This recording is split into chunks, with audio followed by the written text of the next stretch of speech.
You guys are watching Now You See TV. This is John Pounders, and tonight, as always, we have David Carrico on Saturday nights. Tonight is going to be an interesting show. We have Gary Wayne, the author of Genesis 6 Conspiracy. Most of you guys that listen to Now You See TV regularly know exactly who Gary is. We've had him on so many times, and we just appreciate having him on every time because he's got so much knowledge and information. And when you put Gary Wayne and David Carrico together, you can't beat this. So this is going to be awesome for you guys to listen to. So much information on the subject. In my opinion, these two are probably the premier experts on these subjects. There's nobody that knows more, in my opinion. There's other people that know a lot as well, and they're very good. But these guys have been studying this stuff for a very long time. Tonight's show is going to be about Illuminati, bloodlines, and surviving giants, and the expose of that and the tracking of that. Gary Wayne's done a lot of research in his book, Genesis 6 Conspiracy, on this subject, as well as David has done a lot of research on this subject.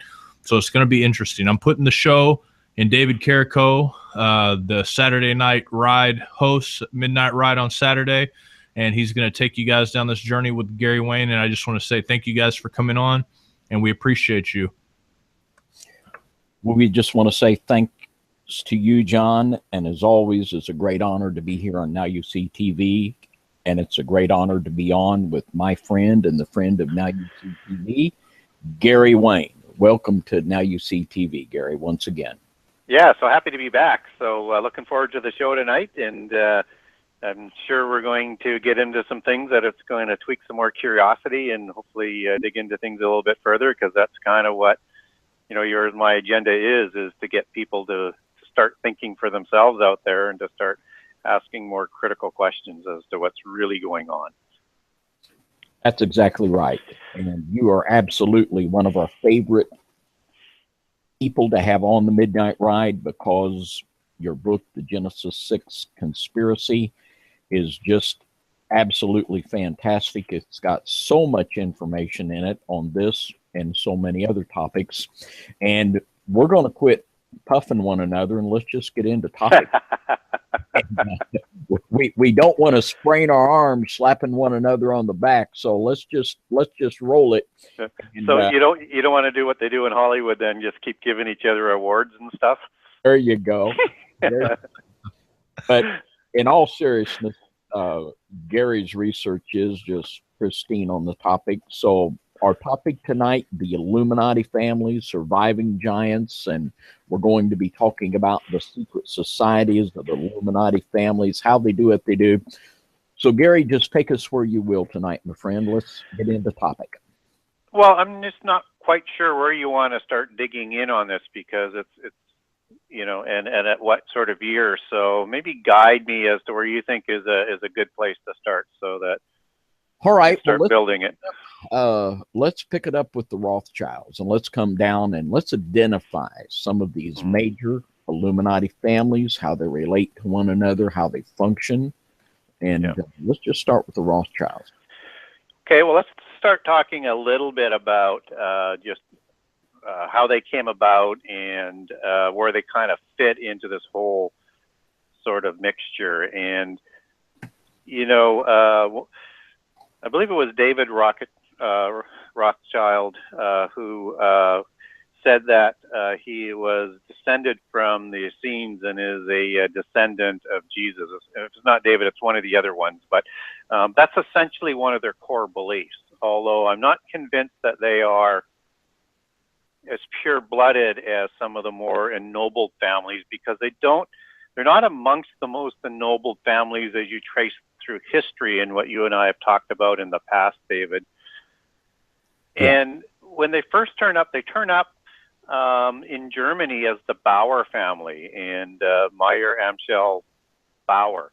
And he's born in about the 1740s, and somewhere in the early 1700s anyways. And not until he partners in through Freemasonry with King Wilhelm IX, as I recall, and starts working with some of the royal families, does he gain any sort of wealth or notability with his family. And through that, he starts to be able to make trades and get inside information and start to make some money through working in the courts of Germany.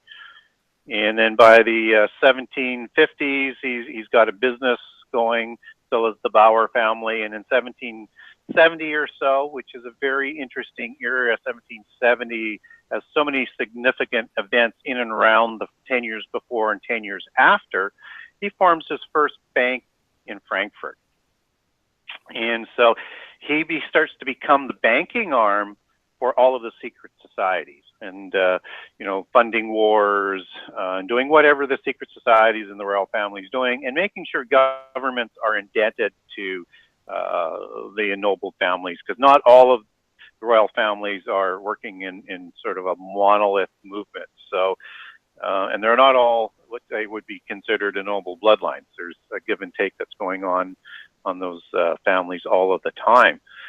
And so they continue to move forward and growing rich. And they needed to, just to back up a step, is the secret societies needed to replace the banking arm that was done by the Templars, right? And in 1307, on Friday the 13th, they were disembodied, and the whole banking arm that the secret societies were utilizing came crashing down, and it sort of dispersed all over the place. So they needed to recreate that avenue, just as, all these other different groups are being recreated in and after 1307. So you have a centralized group with the Templars, and just before in 1188 at the cutting of the elms, you have one splitting. Now you have a complete dissemination in 1307 of the Templars. And so you have the Rosicrucians being set up after 1188.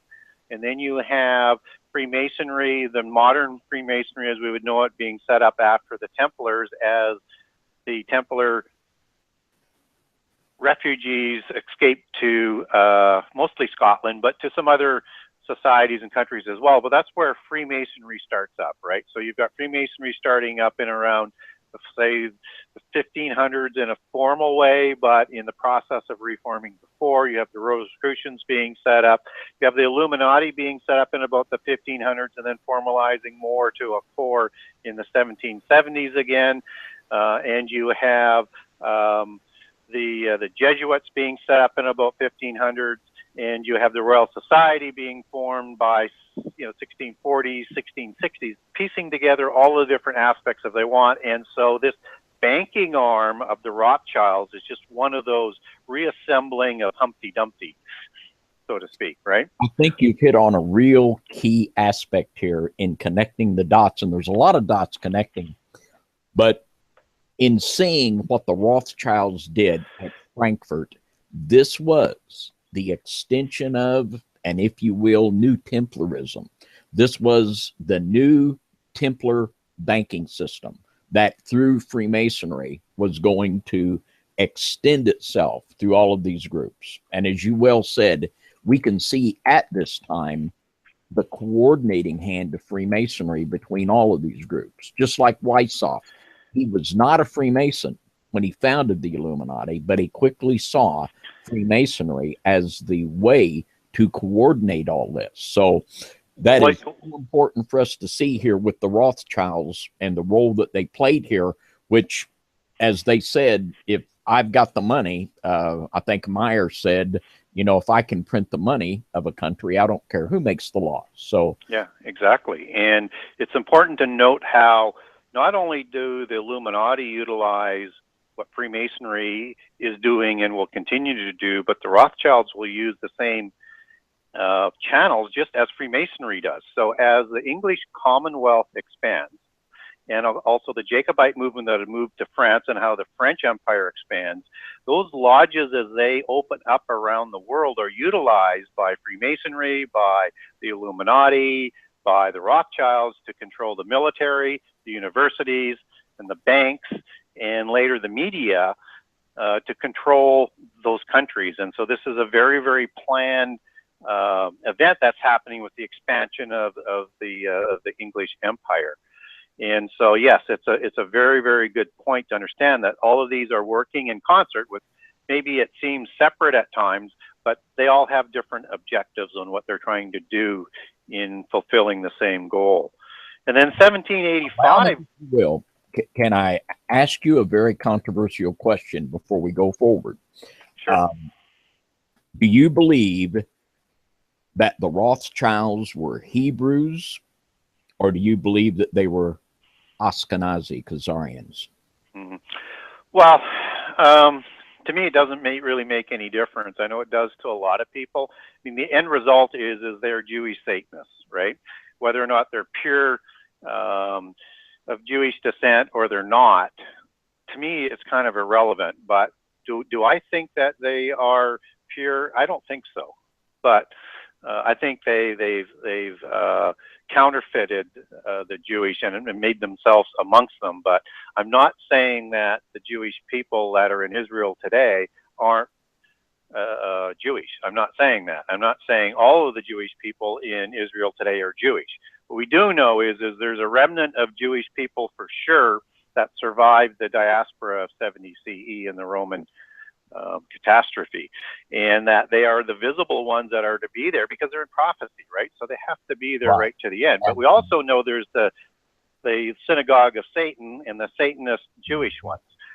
And whether or not they're different people or they're not, they're certainly intermixed, and they've certainly taken on the Jewish sort of cloak, right? So just so that people understand my position on that. There's good arguments on both sides, but to me, it doesn't really matter. I understand them as Jewish Satanists and mystics, and whether or not they're pure blood or not, it makes no difference. They've declared their loyalty, and the end is still the same. Right, and ultimately, you're exactly correct. And I am not a dispensationalist. I don't see one plan for Israel and another for the church, and neither do I believe in the Jewish conspiracy theory that the Jews are controlling everything conspiratorially. I believe certainly there are Jews like the Rothschilds that play their part, but I believe Freemasonry is the coordinating element between the Catholics, the Jews, the Protestants, and all of these groups that are working together toward the New World Order, though they're literally fighting for control within it. But like yourself, and also I believe that in 1948, the Bible prophesied the return of Israel, and there's a national seed of Israel, and there's a physical seed, and there's a spiritual seed.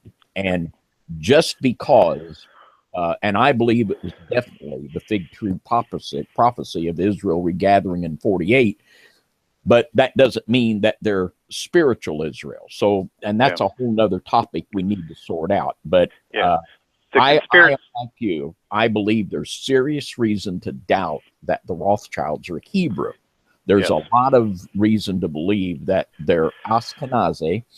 And I just want to throw something else at you. Have you ever heard of the Order of the Eagle of Georgia and the Seamless Tunic of Jesus Christ? No, I have not. I have to admit, I've never heard of that order. Believe me, I did not make that up. It sounds like something this would make up, you know, or you'd hear on a movie or something. But that is a serious secret society, and it's a secret society that I talked about on a broadcast Thursday night on Now UC TV, and it come into play with the fellow by the name of Abuna Palos, who was the patriarch of the Church of Ethiopia, who in 2009 he met with Pope Benedict and was claiming going to produce the Ark, which of course was not produced. Right. But he was a member of this secret society, and it goes back to Georgia, not the Georgia Peaches, but the breakaway country of the former Soviet Union. And this secret society was formed in the 12th century, about 50 years after the Knights Templar. And they claim to be the physical descendants of King David. Yeah. And the Bagratian dynasty comes from the same area of Russia of the Khazarian Jews. So the connections here are just too big to ignore. Yeah. They really are. And like you brought up already this evening, the Rothschilds, through their connections with nobility, this is how they become players. And they do. And they intermarry, and they start to intermarry, and I'll come to that in terms of when they change their name in a few minutes.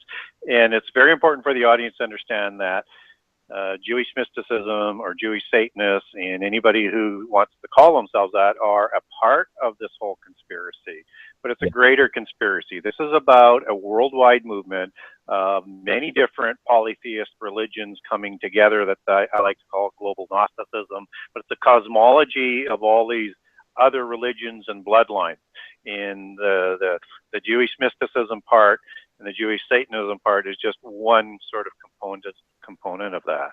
Yeah, I love that term, global Gnosticism. I think that's very accurate. But you go right ahead.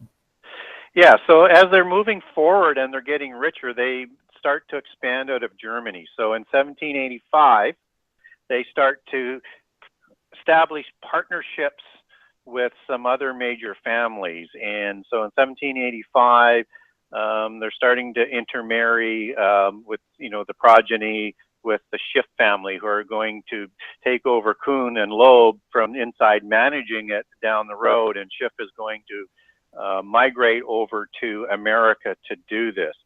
And then in 1798, they set up the London Bank with Nathan Rothschild. And that's when they changed their name from Bauer to Rothschild, so that they're trying to avoid discrimination or anti-Semitism. But I think they just like the name Rothschild. It's like the red shield, right? As you trace that etymology back, which goes back to the Rosicrucians and what they sometimes believe are some of the marks of Cain and things like that. It's a whole belief system. So they didn't take that name without coincidence. And then in 1811, Jacob Rothschild sets up the Paris Bank, right? So they're growing and growing. And by 1814, they're now in complete partnership with the Warburgs of the German banks of Germany, and now we know of Berlin and Amsterdam as their major banks, right? And they have a partnership even to this day in those banks. So these are long-lasting partnerships that they're starting to establish, and you're starting to see a large web working with Freemasonry and the lodges and the Illuminati and the funding starting to take place here. And there's more intermarriage in these what they call covert stable of agents that they're sending up, because they're also working with the secret societies to establish the United States as being their platform to bring about the new Atlantis that Bacon likes to talk about. And so these partnerships continue to happen with some very, very powerful families, as when we finally get down to, at some point in time, the Reserve Bank, the Federal Reserve Bank, these names start to make a whole bunch of sense. So as we said, as the Schiffs marry into the Loeb family of Kuhn and Loeb. And, Loeb at this time, around the same time, they marries into Kuhn's sister, and Kuhn marries Loeb's sister. And then the Warburgs, there's two Warburgs, there's Felix and another one that escapes my name. They're marrying into the Schiff family and into the Loeb family on the two different sons. And you've got Kahn, also part of Kuhn and Loeb, that is also marrying in with the Schiff family, or into the Sachs family of Goldman Sachs. And then you've got the Sachs marrying Goldman daughters, and you've got this complete intermarriage of money taking place that is all partnered individually with the Rothschild sort of at that sort of top. So they're setting up this stable of agents and this web of banking around the world that people don't normally associate the Rothschilds being sort of part of. But they own significant portions of a lot of these other banks. And so one time, I think it was Paul Warburg was the head of the Federal Reserve, and his brother, and I think it was Felix, was the head of the Central Bank of Germany.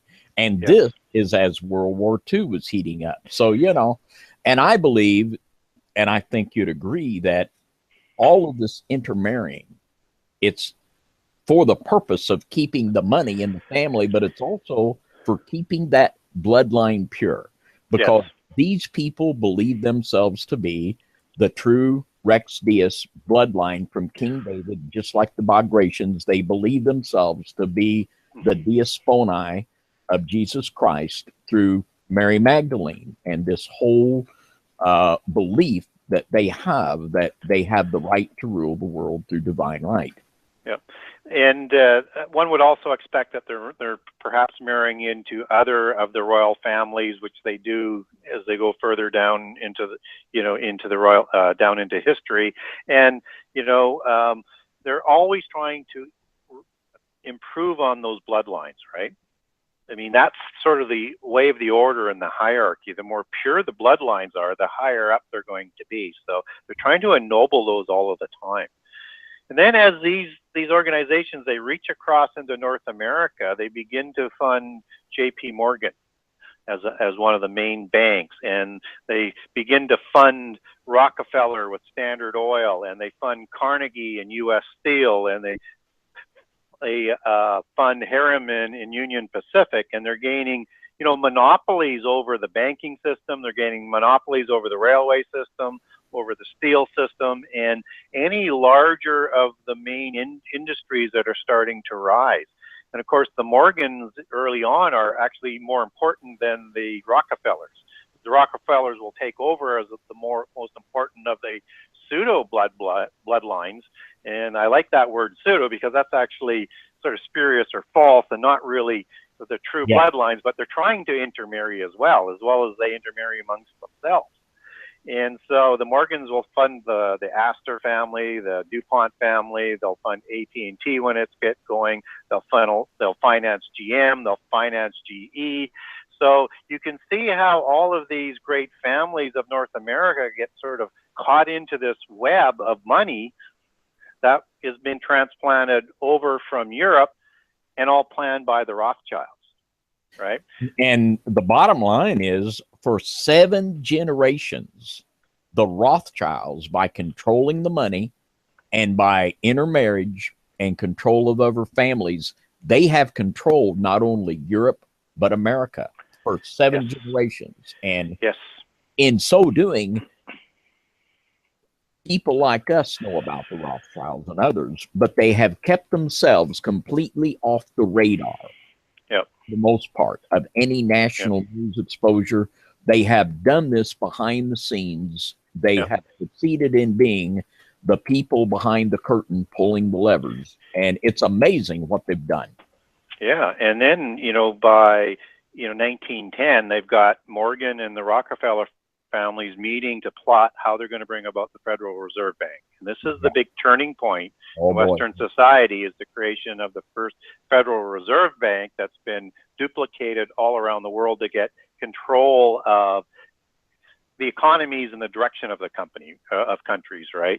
And then what's interesting is in the year 1913, and 13 is a very important number in secret societies, just as Friday the 13th is an interesting day for the fall of the Templars. And on a very interesting day, just before Christmas, when most of the members have gone away for Christmas leave, they bring in a rush vote to establish the Federal Reserve. And that's December 23rd, 1913.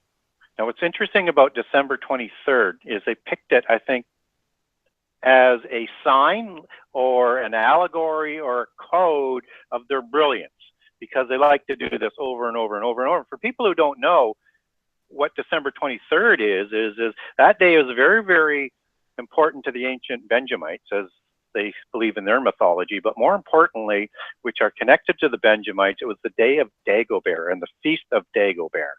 And if people don't know who Dagobert is, he was the last surviving heir to the Merovingian dynasty.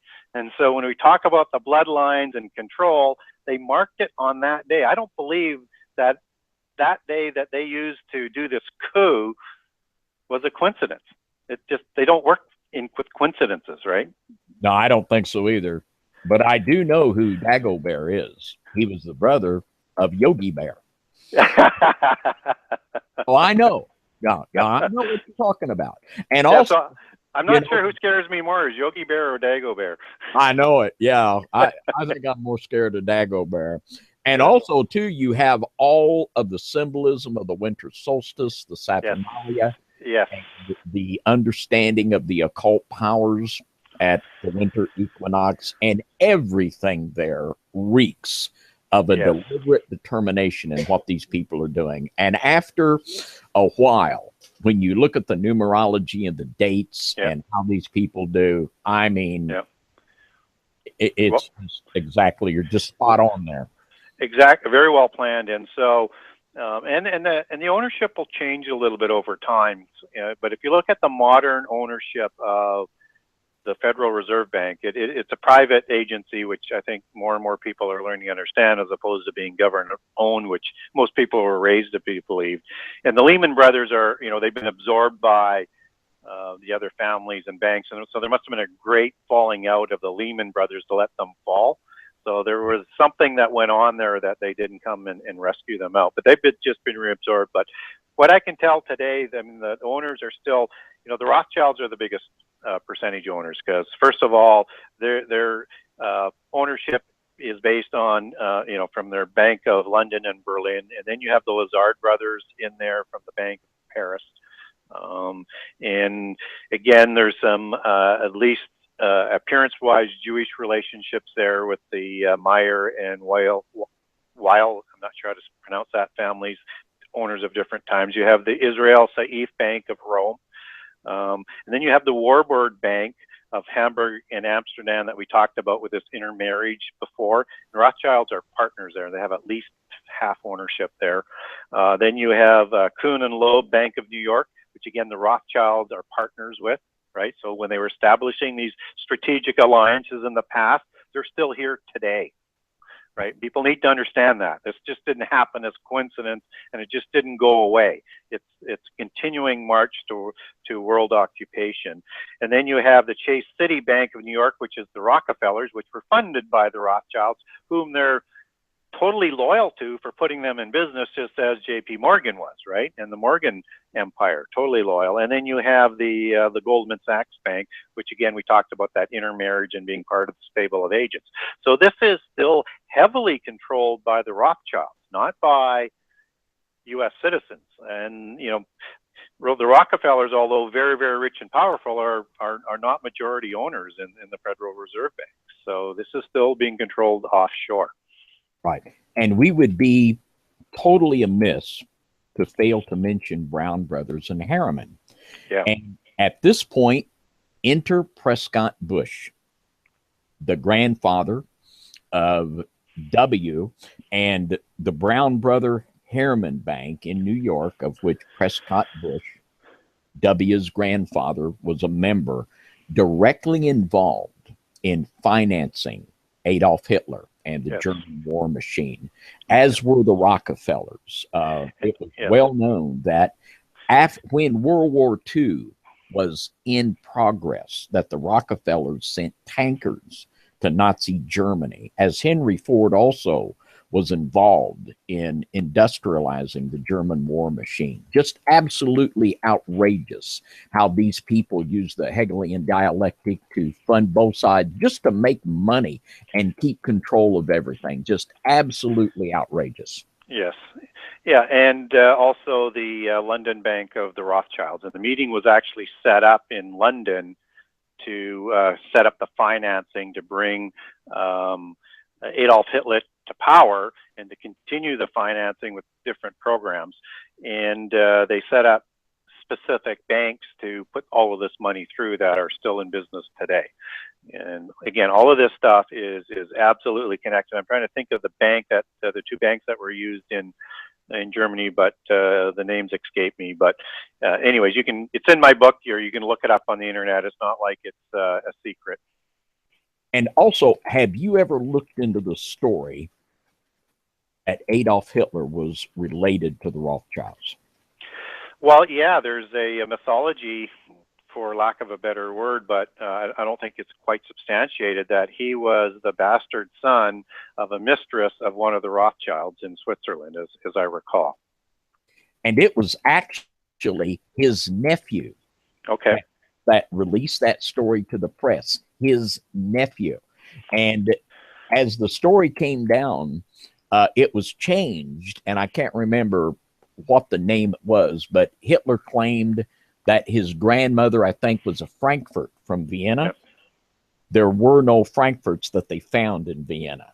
So that story fell through, but because Adolf was inclined to kill people, they dropped the story. But Yeah. at the time, the international bankers got on Hitler's side big time on both Yep. sides of the ocean.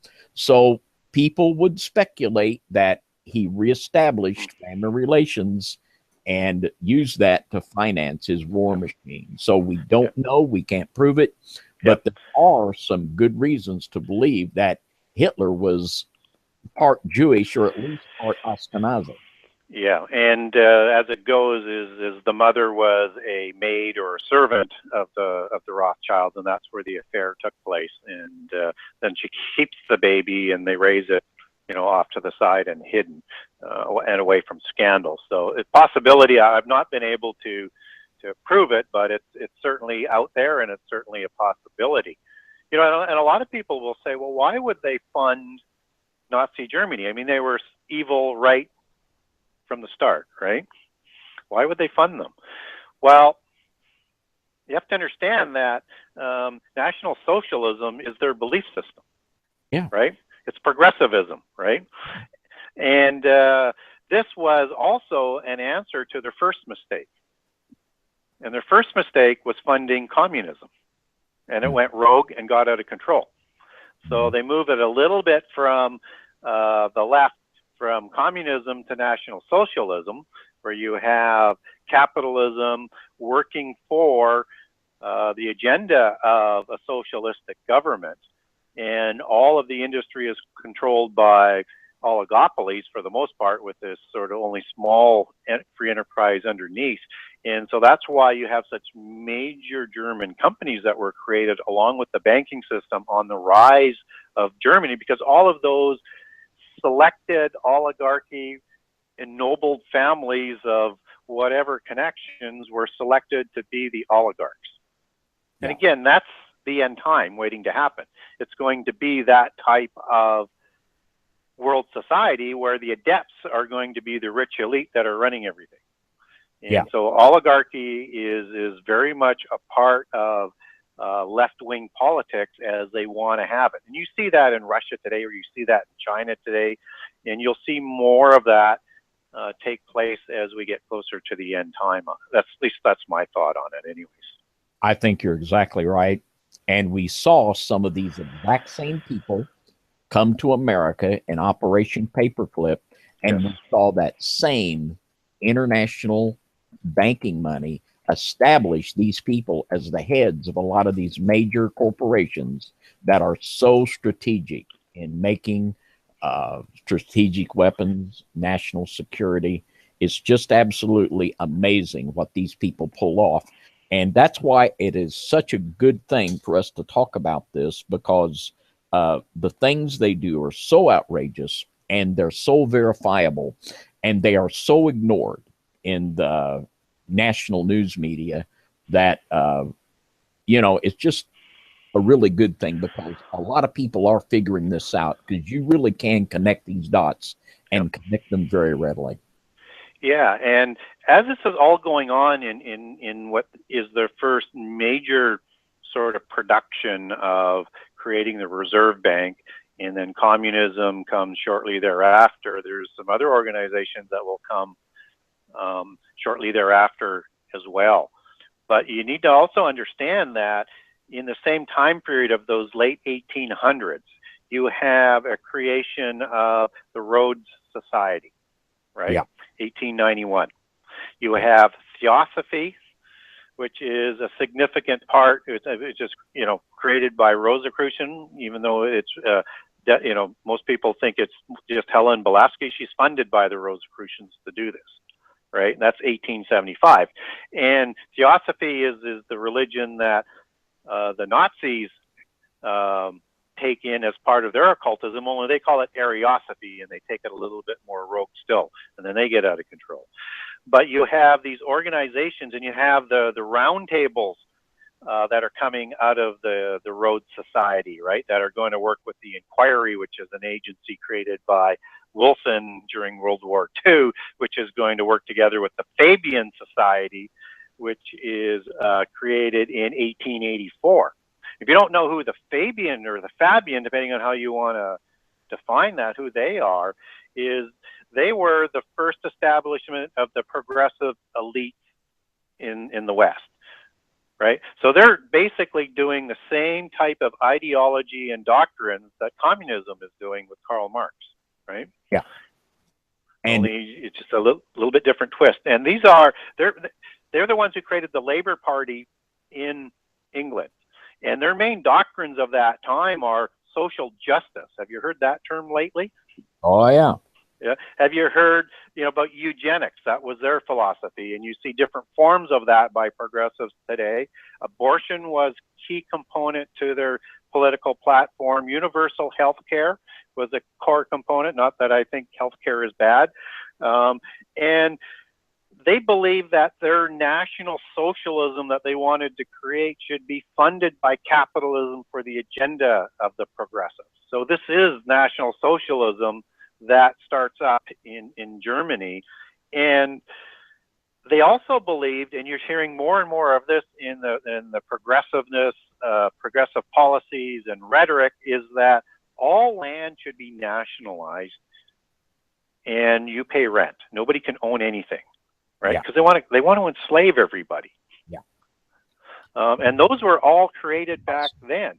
That were the fundamentals for the National Socialism parties of Europe, for the progressives of the United States and Canada that went underground after World War II for obvious reasons, with the fall of communism and with the recognition of how evil communism was and the fall of National Socialism, and they only started raising their heads again in the 90s. And now everybody has amnesia of where they came from, right? And their policies are still the same. Yeah. They will create a national socialism. And as I recall, they took their name from a Roman general by the name of Fabius, I believe, Quintus Fabius, or something to that, very close to that. And he was the general who was fighting Hannibal. And he said the only way that we're going to defeat Hannibal is we're going to have to be very, very patient and wait for the right time. And then we need to act very viciously, very efficiently, and very violently to succeed. Yeah. And that's their MO.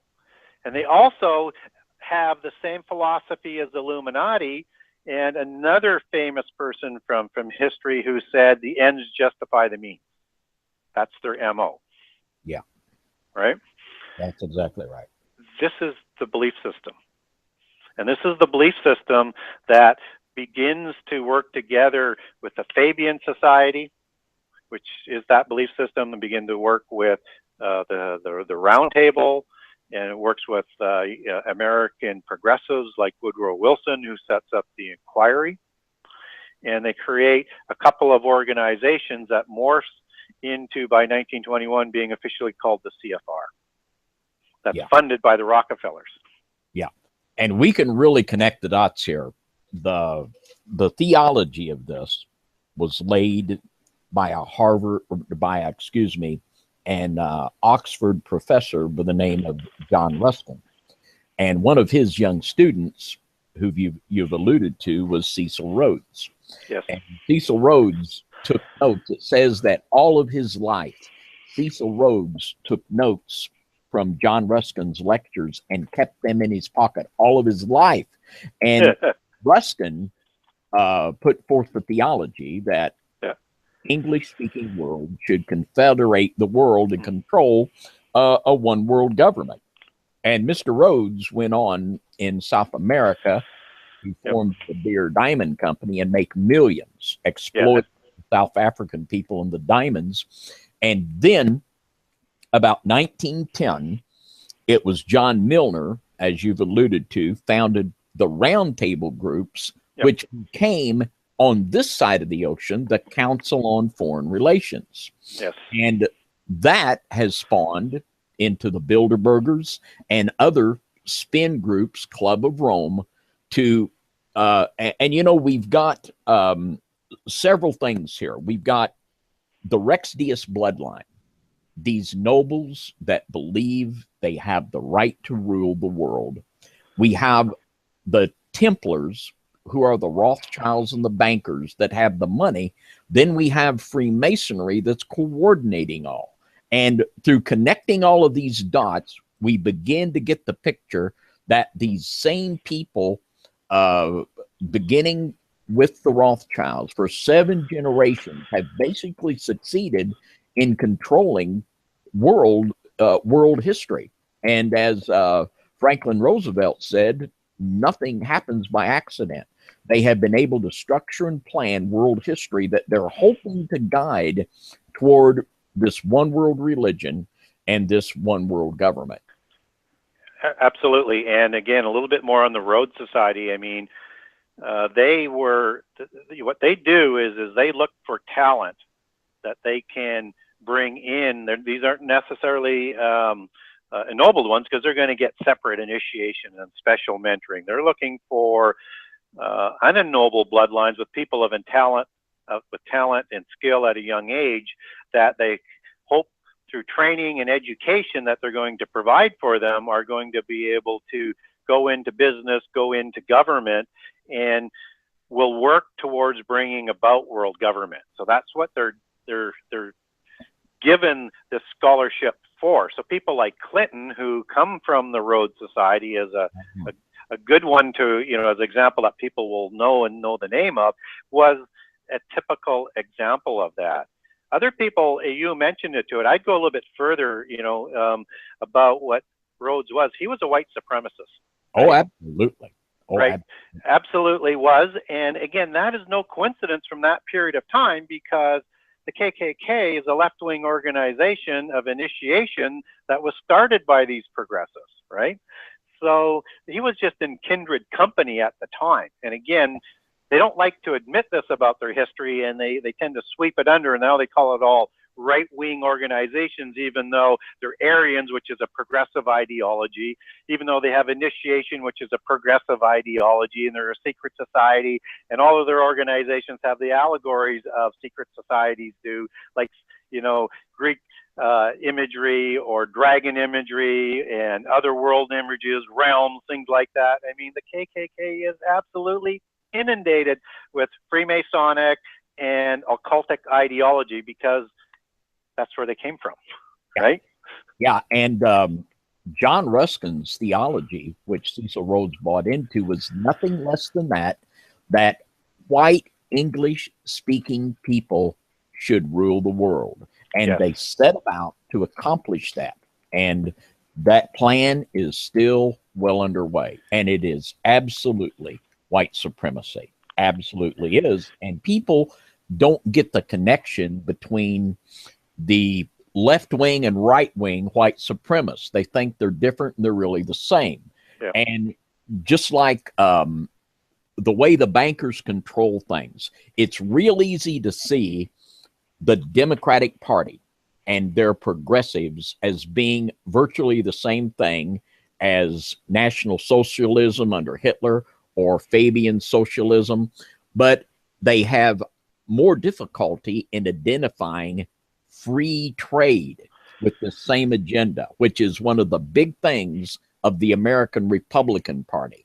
And break that down for us, Gary, how free trade and this philosophy comes into this extending this arm of control.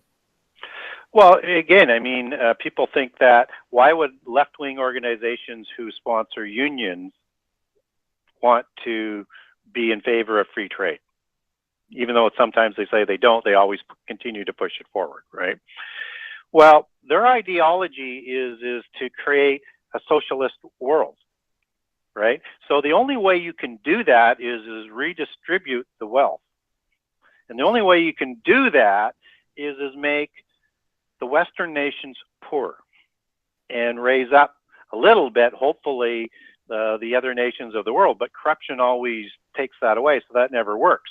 So what you will end up with, which they proved over and over and over and over, and I would say China was the classic example before, where they went totally totalitarian rule, is as they created probably the most equal society the world had ever seen. And maybe that's a bit of an embellishment, but they're also one of the most poor. But it was equal, except for the oligarchs and the elitists that ran it, right?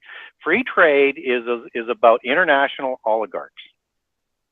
It is for the adepts. It is for the ennobled ones to grow more wealthy, bring everybody back down to a slave class who are, and you will see it in the end time, because people will be, trying to work for a day's worth of food, and they're not going to be able to do it. This is all about how do you create an enslaved group of people in the world. And you have to do that by taking their wealth away and lying to them that this is good for us. And when you have economic warfare around the world with unfair trade practices that they put into the free trade agreement, you pit low-cost labor from one end of the world against a higher standard of living. And in that economic warfare, if you can't compete because you have benefits and everything else, you lose your manufacturing, and you will only become a service economy, and a service economy can't afford to pay benefits or good wages. You have to make something, you have to create some wealth to raise your standard of living. And so not only does it do that, but free trade also makes all the nations more interdependent, right? And so that it will be easier to bring down the national borders, because they're trying to eliminate nationalism.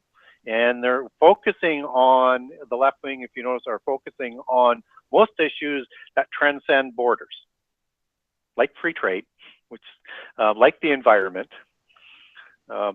like any sort of apocalyptic thing, whether it's volcanoes or hurricanes or nuclear weapons, the peace movement, anything that transcends borders, they are funding. And then they take yes. And again, trying to bring the world together so that they can move towards a world government. So it's all working together, but just because it's a left-wing party doesn't mean they don't want free trade. They absolutely do. Yeah. And it's going to happen in the end time. Free trade everywhere. And you made such a great point on the Rhodes scholarships. And after a while, when you study this long enough and you watch these people, you can understand what they do, why they do it, and how they're doing it. And as you said, one of the things they did was to establish the Rhodes Scholarship.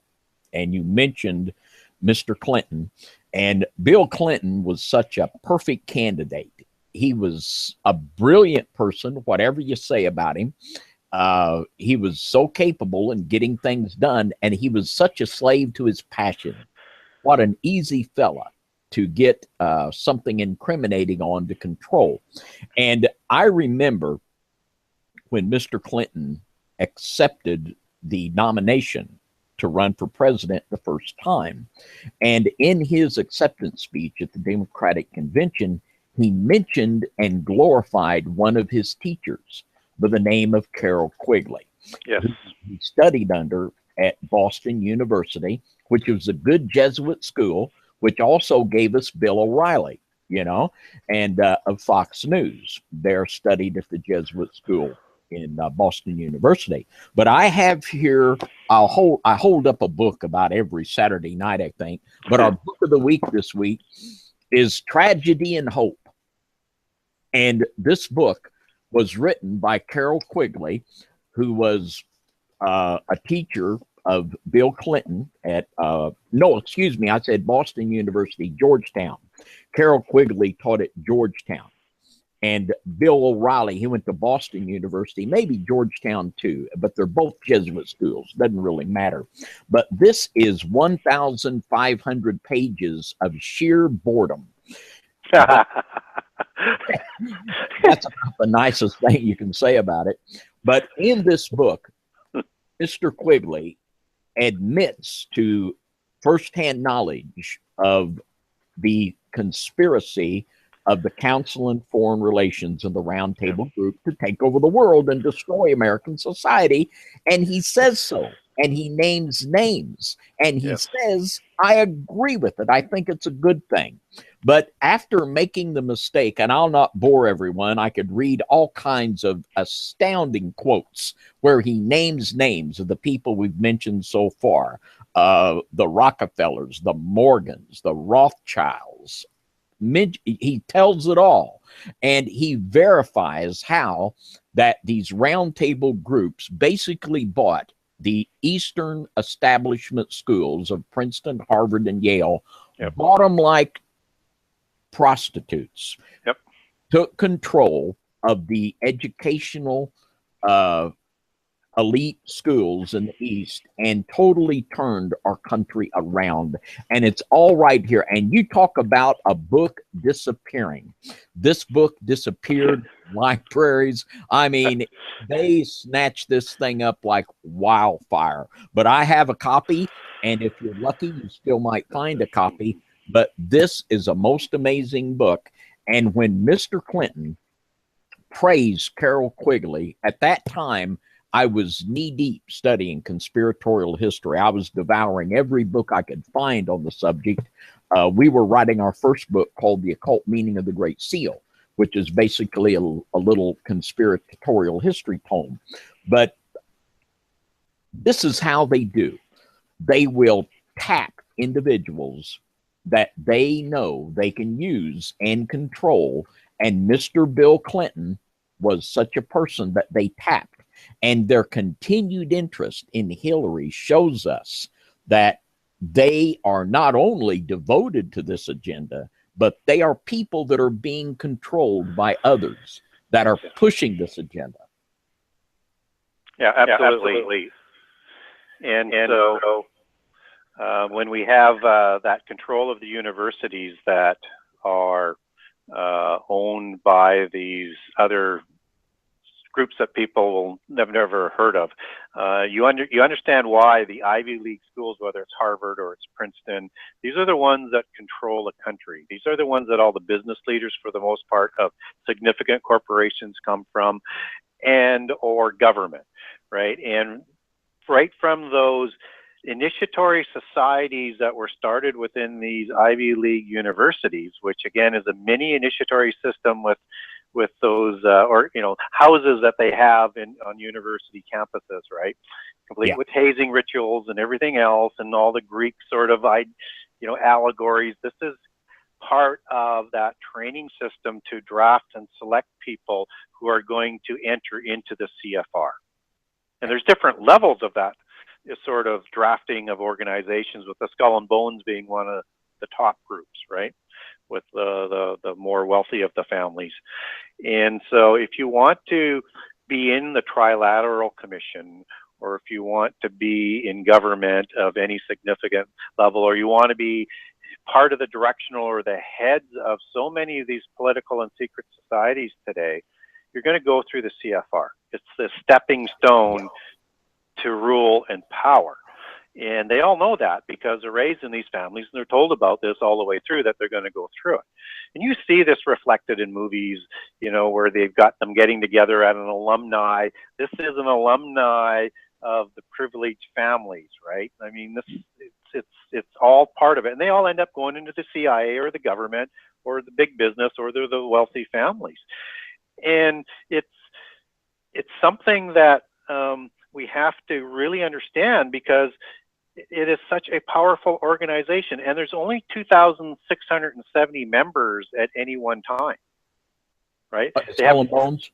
No, of CFR. Oh, CFR, okay.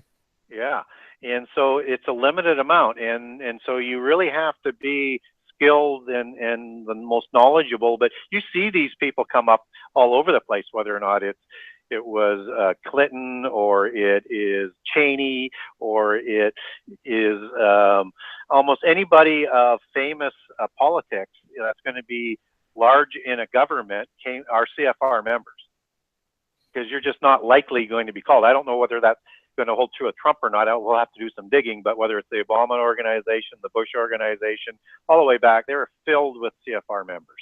And in my book, I'll name a whole bunch of some of those organizations, or those people, just as examples of who is CFR. And, when we had Gore and Bush running, you had two Skull and Bones and CFR people as members members Carrie. running for president at the same time, and Kerry as well. Like Yeah. we weren't getting a choice. Yeah. It was just pick which progressive you want. Yeah. One's on the Democratic Party, one's in the Republican Party. So again, understand that. And they also publish a paper that's called the Foreign Affairs newspaper, right? That is the setting of all policy for the elites on foreign affairs. That's where they all write the op-ed and they take their marching orders from. And when you watch Sunday morning talk shows and you got people coming on about politics, they just say CFR member or some sort of CFR organization. These guys are active everywhere, right? And so if you want to know what's guiding from the American side of educated people and societies, look to the CFR.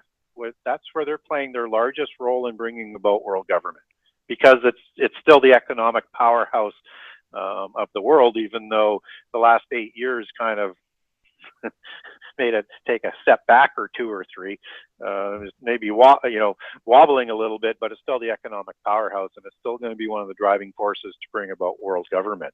So the CFR is a very, very important organization because it funds so many people into key organizations and governments. But also, I mean, you have to look at that as being on par. I mean, you have the Club of Rome that you mentioned before, which was formed in 1968. And that is for sure one of the more important organizations that most people aren't aware of. And I remember growing up and watching CBC News in Canada when you had a prime minister named Pierre Elliott Trudeau, and he was filmed going into the Club of Rome meetings. They didn't report on it afterwards, after they were shut down for reporting on that. But these are very powerful families. And of course, Pierre Trudeau married into the Sinclair family of Scotland. And so this organization which was formed in 1968, was formed to start pushing the world in its final push to world government. And I think it's taking longer than that they want. But they divided the world up into 10 economic zones. 10 spheres of influence, 10 trading blocks, however you want to call it, that will form the end-time world government. Yeah. So it's a very, very powerful, and they very, very powerful organization of ennobled bloodlines. And they wrote, some people say they report to the Rosicrucians. Actually, I think they report directly to the Committee of 300. But there's mixed feelings on that. So, but doesn't matter. They're very, very powerful, and there's going to be significant ennobled bloodlines that are involved and up and comers in on that committee. So, and of course, you have the Bilderbergers as well, which is huge. But you probably have some things you want to say on the Club of Rome. Well, and like you say, it's hard to say how it all works out, because they are secret societies. But Aurelio Pesci, who is the Italian billionaire that formed the Club of Rome, you can look from their the information. They are wanting to put structure. They want to implement this plan at some point in time and put flesh and bones on the actual implementation of it. And the CFR, it helps coordinate things in America, though there are people from other countries involved in the CFR. And then you have the Bilderbergers, which controls Europe, then the Trilateral Commission. And the trilateral aspect is bringing in Asia, North America, and Europe, coordinating all. And this is the thing now, getting the Asians on board and involved. And that can be a little spicy sometimes. Absolutely. Yeah. Buy into that. But, you know, we can't always tell who's pulling the strings, because there's a lot of infighting. They all want the one world government, but there's a lot of infighting in the kingdom of darkness over control. So it's absolutely all Game of Thrones on the evil side. Yeah, exactly. It's exactly what it is. So, and for people, in case we brushed over it, when I said the Sinclair family, so that people understand the tie-in, in case they're not aware of this. This is the St. Clair family that are part of the Noble Bloodlines, part of the organization of the Knights Templar, part of the European Masonic Order, and the ones that created Freemasonry after the fall of Templarism. So when somebody marries into the noble bloodlines of the Sinclair clan, this is important. And of course, that produced Justin Trudeau, who is Prime Minister of Canada today and is making news headlines up here that he doesn't want to have, although there's nobody asking the right questions. But he got caught taking an all-expense-paid trip to the Aga Khan. And again, people may not know who the Aga Khan is, but that's sort of the leader of Sufism, right? That's mystical. That's mystical Islam. And this is one of the wealthiest people in the world who runs this organization. And Sufism is that organization that the Templars and the Masons of Europe merged with when the Templars were formed. Yeah. Tell me these connections don't span 1,000 years. Yeah, and now this is another whole layer interjecting the Muslims who are now doing the same thing. They have bought into Harvard to establish the chair of Islamic studies, which is implementing this pro-Muslim philosophy that's coming down out of all the elite American schools. So they're playing the same game, and they're interrelated in all of this also. So this is just a rabbit hole that it just goes deeper and deeper and deeper. And the extent that these people will go to control and manipulate people, there's just nothing they will not do to keep control of power. Oh, I agree. And again, they are frustrated that they can't move things as fast as they want, but we as Christians understand that that's because of the restrainer. So try as they may, and they will continue to try and bring about the end time because they want this rendezvous with destiny. They want this showdown. They want their new age of Atlantis, and they want to try and fight against the evil God of the Christians, as they call our God, so that they can win their own realm in a separate universe, just as a Star Wars allegory goes. Wow. This is what they want. So they're going to continue. And they're not going to stop, and they're going to continue to put the platform in place. And what's different about what they're trying to build this time than any other time in history is that in this, and prophecy tells us this, is that the Antichrist isn't going to conquer the world. The Antichrist is just going to assume power with the whole world government being put in place first. And because it just takes too much time, too long, and nobody's ever been able to conquer the whole world. But now he's just going to take it over when the 10 beasts or the 10 kings hand over power to the beast, and then he gets rid of 3 of them, right? Because he probably wants to redistribute the plunder in this greater sort of socialist world that I was talking about, in a way that, you know, makes Obama's bloviating small by comparison. The Antichrist will say, "You didn't build that," and he'll just split it all up. Yeah, yeah. But, you know, we don't, and we're here tonight talking about the workings of the evil people with all their money and all their power.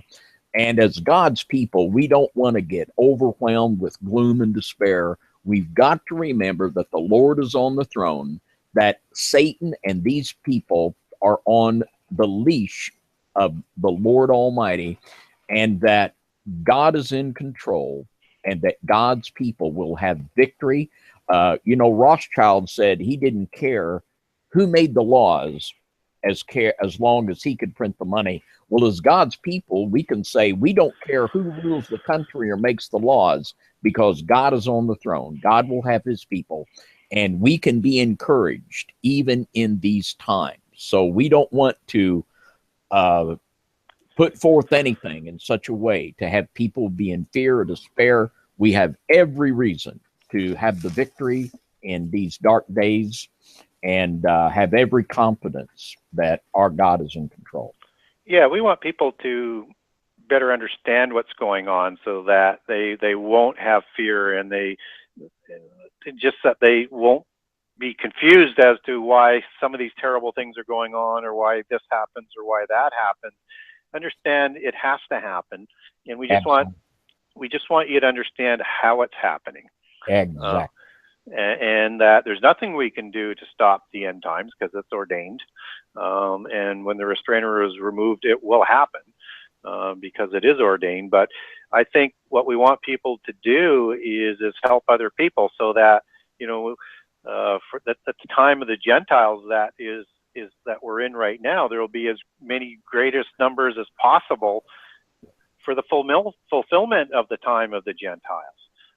But I do believe that time is drawing to a close, and the fever pitch and the pressure and the intensity that is happening is trying to force this thing to happen sooner than later.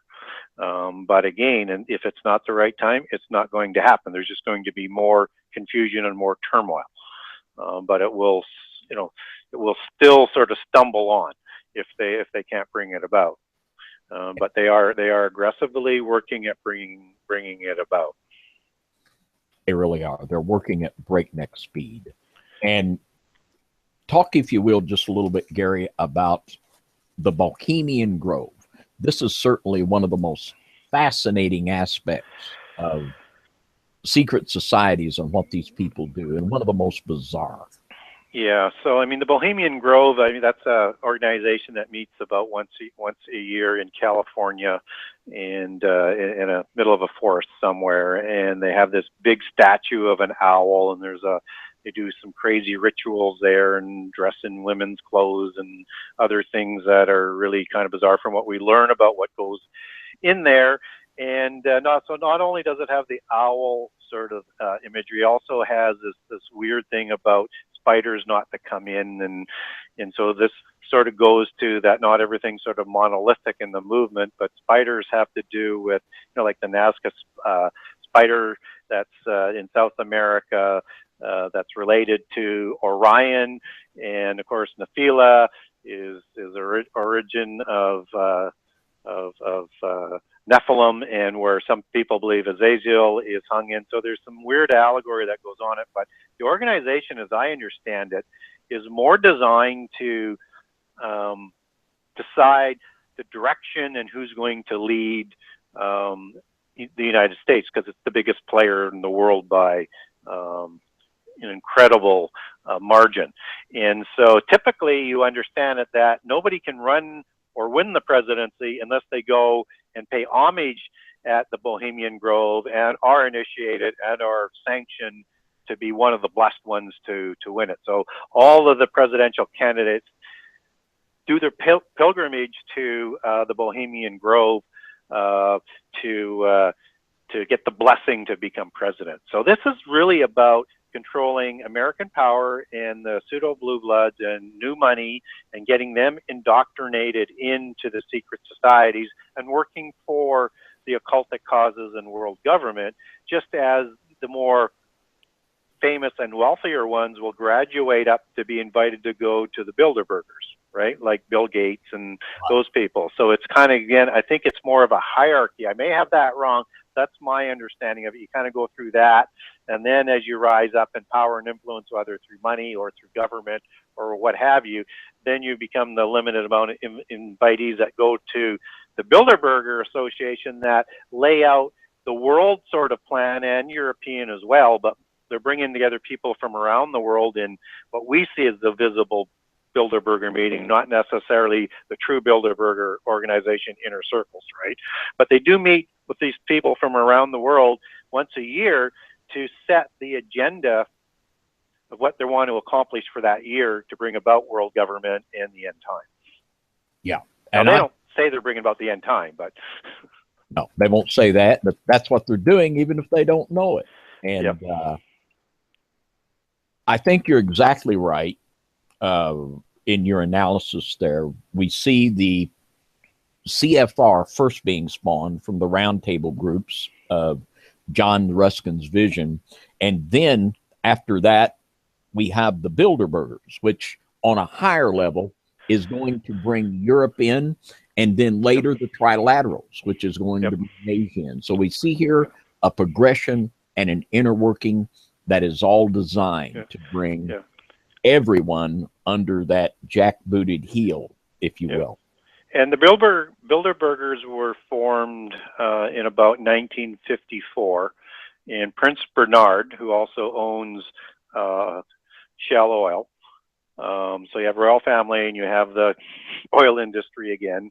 Decides he wants to create this organization, and you are 100% correct that the first thing they wanted to do is have a united Europe, right? Which would be, again, a platform like the United States to bring about the world order as they would see it, right? So that's been a little bit messy as it's going on, but all it's going to do is, I think it's just going to reshape Europe from one trading bloc into two. I really see, and some people think three now, but I was talking about these trading blocks in the 90s with my friends and stuff, that this was what it was all about. But yet it couldn't stay as one, because if you look at how they think, and if you look at how things have worked in history and how they put importance on different things, is that it's too big, and Germany wasn't part of the old Roman Empire, and it was kind of off to the side, and it always had its own dominance, right? And you had France and England kind of on the other side, not always friends, but always really linked tightly, and especially through intermarriage amongst the kings. So I think you're going to have a European, Middle Europa split that's dominated by Germany. Yeah.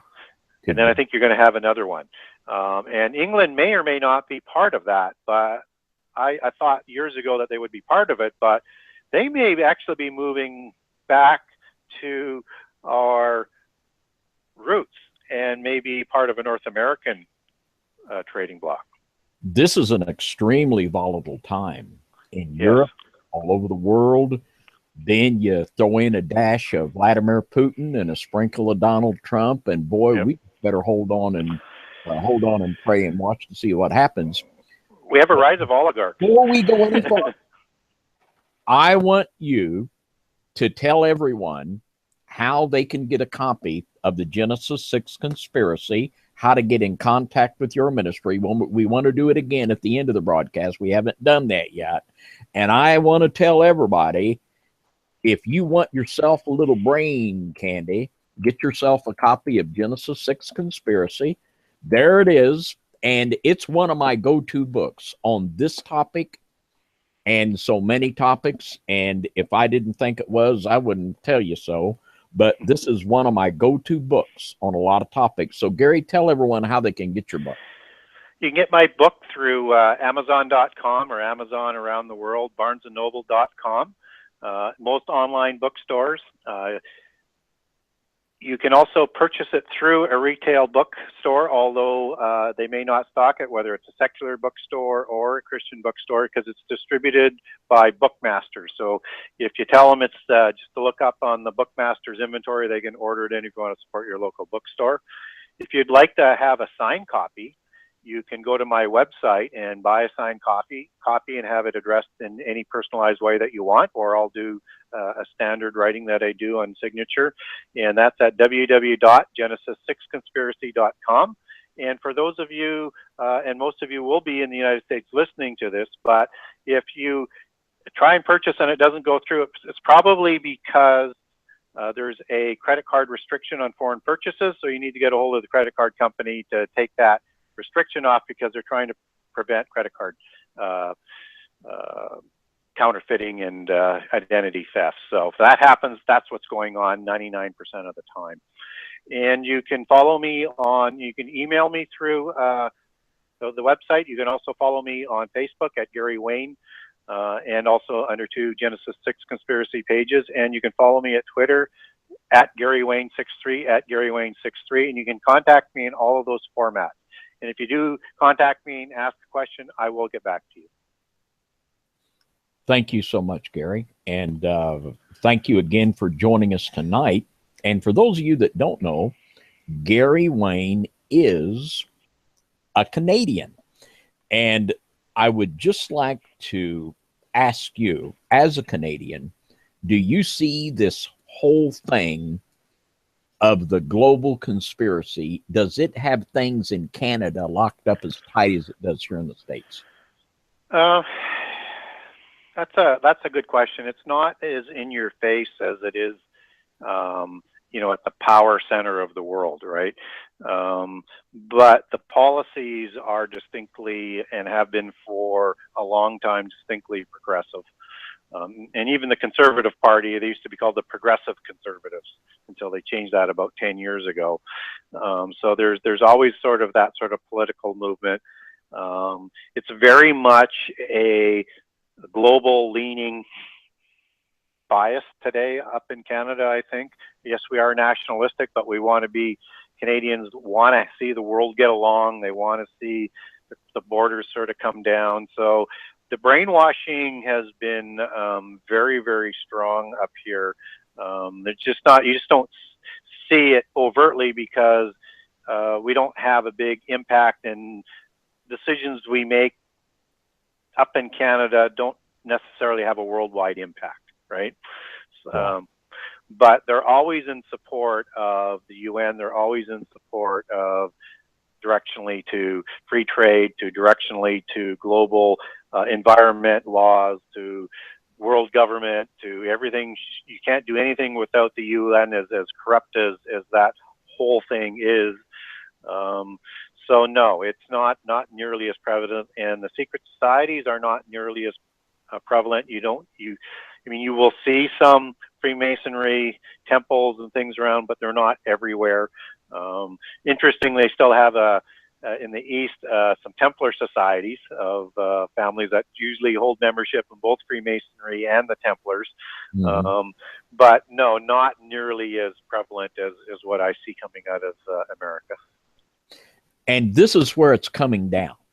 It's being implemented right here through the UN and through the American, through Wall Street. So obviously the focus here would make it more blatant, more in your face, and more intense. Oh yeah, it's getting real intense. I guarantee it's getting intense, and the whole volatile feel. They're feeling it in Europe with all the immigration, the Brexit in Great Britain, and Putin and Trump. Is just also volatile. There's such a struggle for power now. Like they thought for so long that they had it wrapped up, but now with Donald Trump and Brexit, what I fear is that these people are going to be tempted to have some kind of a false flag event to consolidate their power once again. And this is just something, one of the many scenarios I think that we have to be aware of.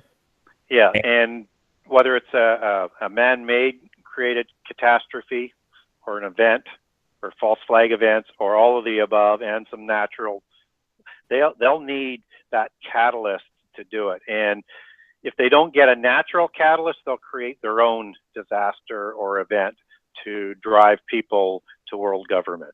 And that's likely to be some sort of nuclear attack if that plays itself out, because that's the only thing from what they can do other than financial collapse, which they will also cause, that will drive the world together, right?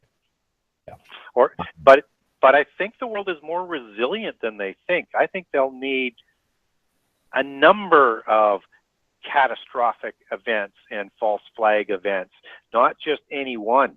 And they're going to have that alien deception come out. They're going to have to bring everything to bear, because as they're seeing is as brainwashed as people are, at a certain point where they see that they're getting shafted, they reject it, right? Maybe not for long. And we'll see how long, let's say, England lasts on what they did not to be part of the European community. But we also see the uprising in Europe, whether it's in Germany or Italy, against all of the immigration policies and the absolute anarchy that is causing with so many, and non-vetted and incidences that are coming up in Europe. So there is a pushback, and they may not be able to persuade the people or fool them, and they will have to go to extraordinary measures to move the agenda forward, if that is the case. Right. And I believe the final shoe that will drop is Isaiah 17:1, where it says Damascus will cease to be a city, Yes. don't go away. And I think that will be the final event. And like you say, we could have several before that. And I think that will be the final one that will bring in the last half of the 70th week of Daniel. And our theme tonight is Illuminati families and surviving giants. Well, what does surviving giants have to do with this? But I think actually what's driving this train are these noble families who are Nephilim bloodline that believe they are, and I think a lot of them, they know they're Nephilim blood, and they're claiming to be the true lineage of King David, the diasponi of Jesus Christ through Mary Magdalene. Their belief that they have the right to rule the world by divine right, this is what's really driving this train, and has even into antediluvian times. I agree. At the end of the day, those are the ones that are pulling the strings in the background. You have all of these different organizations. These are the lower level operations. And so until you get above the Rosicrucians and the Club of Rome and into the Committee of 300 and the Council of 33, are you getting into the real ennobled bloodlines that are all represented, even though half the Rosicrucian hierarchy is probably ennobled bloodlines. So that's that sort of intersection where you start to get it. But it's still the 13 families and the heads of those 13 families that control everything. And that's just the 13 families of the West. Yeah. Right.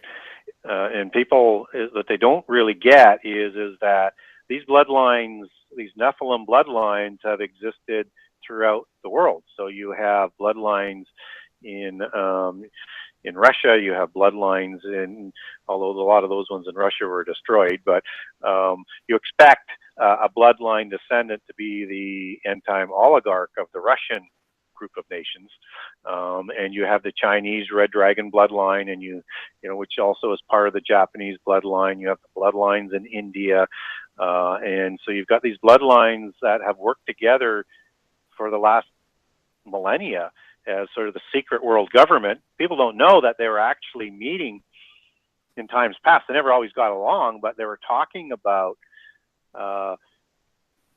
their bloodlines and their right to rule and who they report to, you know, well over a couple hundred years ago. So again, not well documented, and you wouldn't expect it to be, but that's why you have, again, because they like to hide things in plain face with their history, and that you see in some movies and some literature and stuff where these people are meeting these worldwide ancient fraternities of ennobled families, right?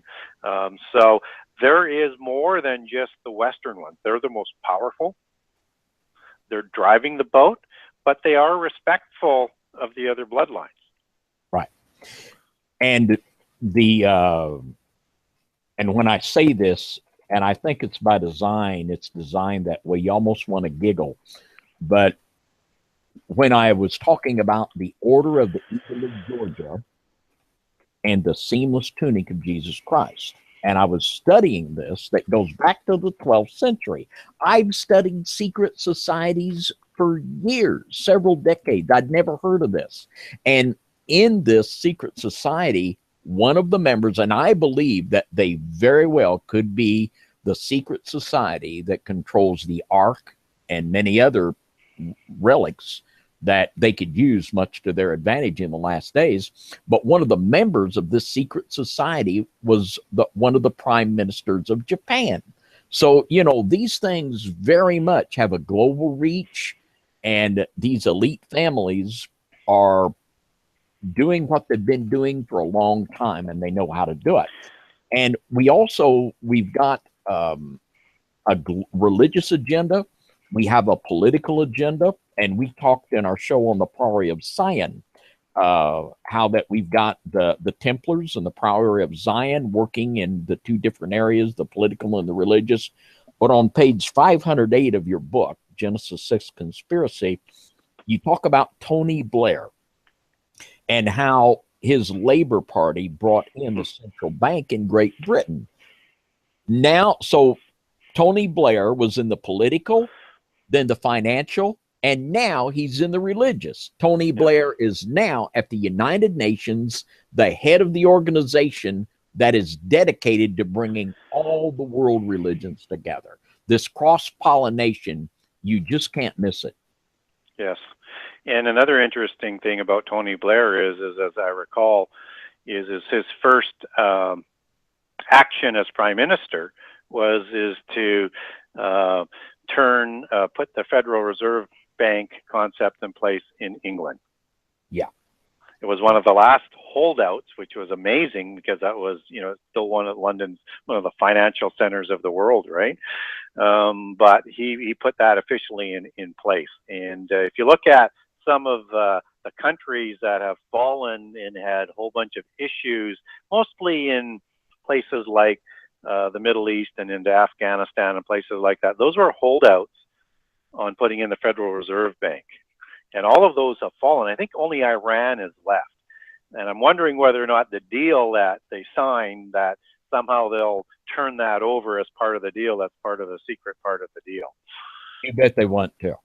Yeah. So, again, those false flag events that they create to further their objectives happen all the time. You just don't know what their agenda actually is. And when you look at members of the CFR or the members as Tony Blair, who is part of the Labor Party, which, obviously still pays homage to the Fabian Society, again, which most people don't know, but Fabian Society is still very active today. And you look at Freemasonry, which is considered as the training ground for occultism, right, for new initiates, and that all of these are tied into the World Parliament and into government and into all the different occult organizations like the Lucis Trust. All of these people are part of these different organizations, government, political, business, and religious, that is global Gnosticism. And they're all working towards the same cause.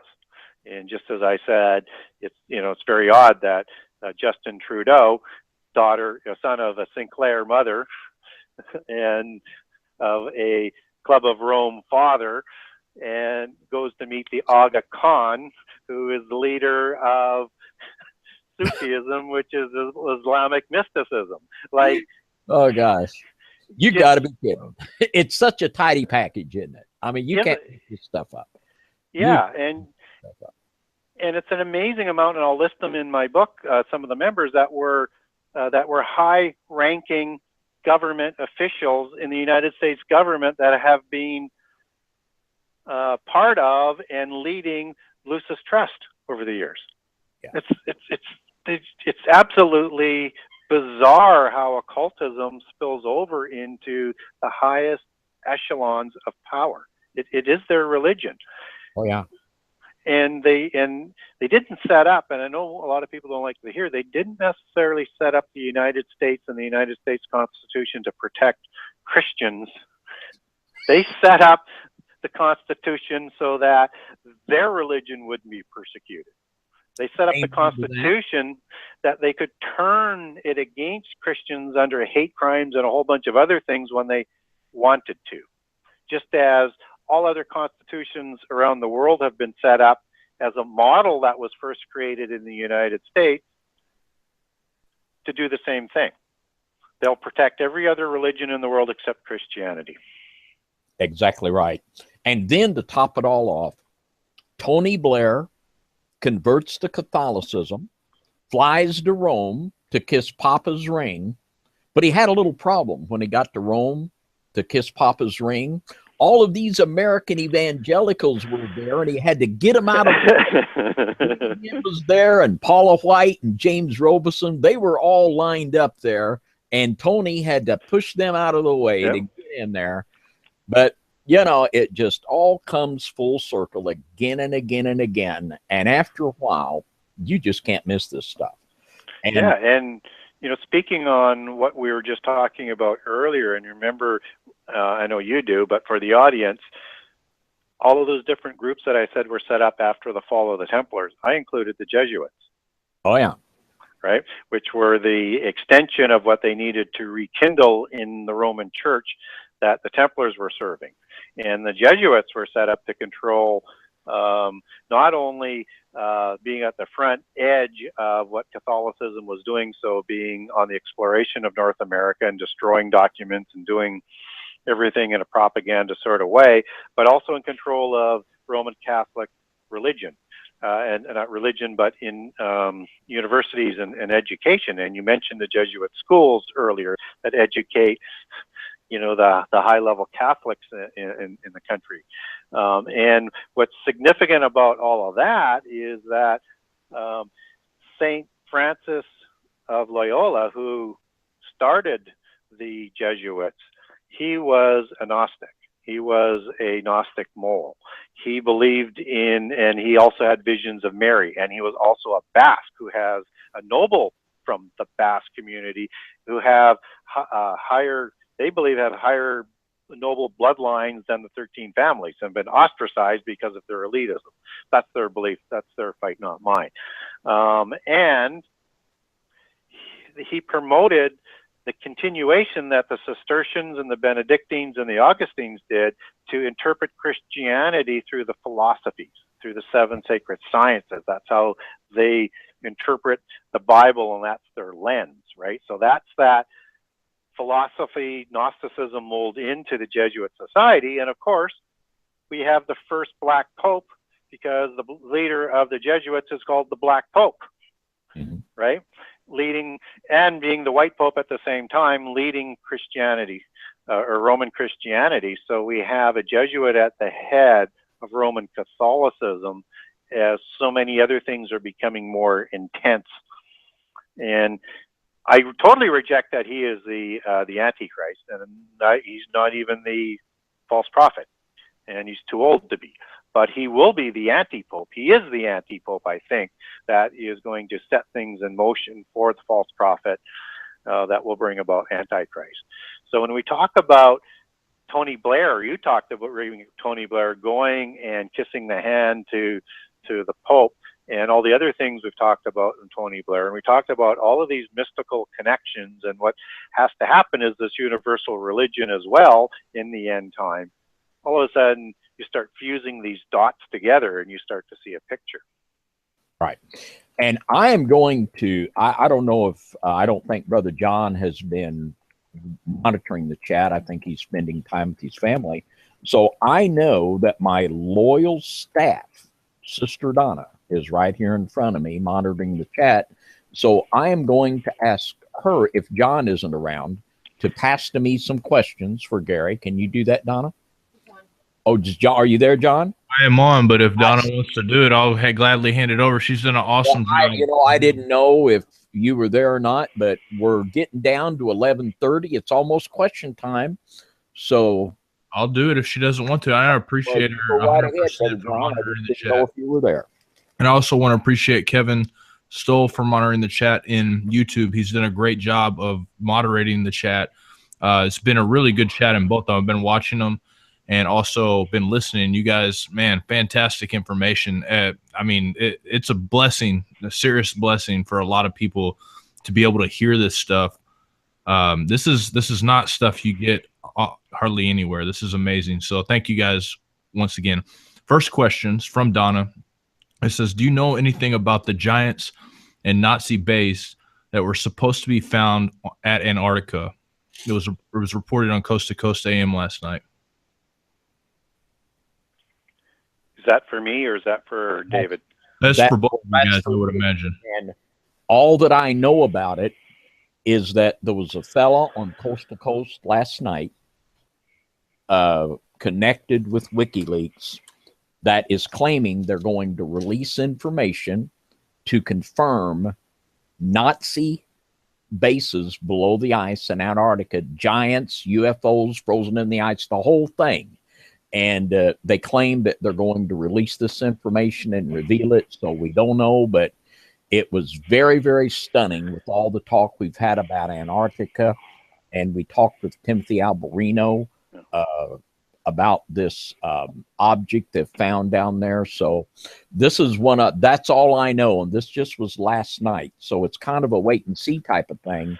But this certainly is a stunning claim, and whether anything materializes from it, this is something we really want to keep an eye on, because this, and you know, they were saying last night on Coast, this could crash the stock market if they would release this. And there are things that you can just see from Google Earth. There's objects down there that are unexplainable in the eyes. So this is something, you know, you don't want to just buy into it whole hog, but it's something that we want to keep an eye on. Yeah, there's so much speculation on what's going on in Antarctica today, what's gone on in the past, and I know it's probably made some very good shows on shows similar to this, and maybe on the paranormal. We do know something's going on down there. Something extraordinary is going on. There's way too many people going down there to visit. A very, very high level people going down to visit. There's this constant stream. Yeah.